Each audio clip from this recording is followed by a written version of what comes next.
There's no such thing as work-life balance lah.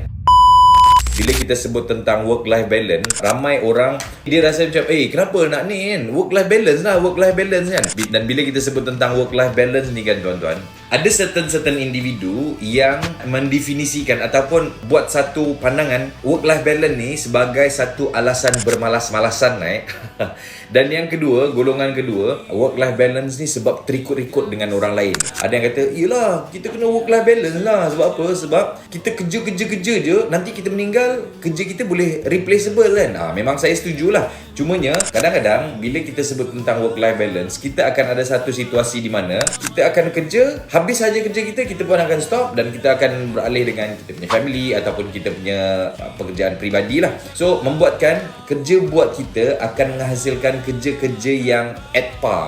So, kita tak buat the best. There's no such thing as work-life balance lah pada saya. Kalau tuan dan puan setuju, boleh komen setuju. Kalau tak setuju, boleh komen tak setuju. Kenapa saya kata work-life balance ni tak wujud? Sebab hidup ni tak pernah seimbang.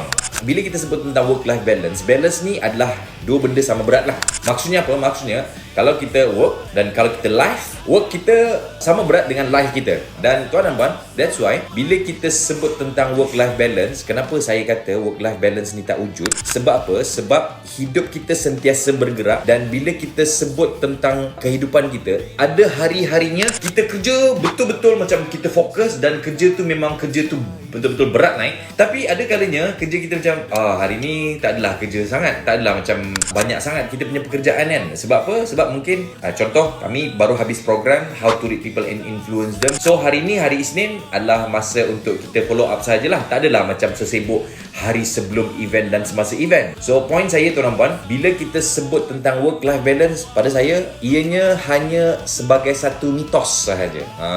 Jap, anda ada tim, anda cakap banyak kali tapi mereka masih lagi tak faham.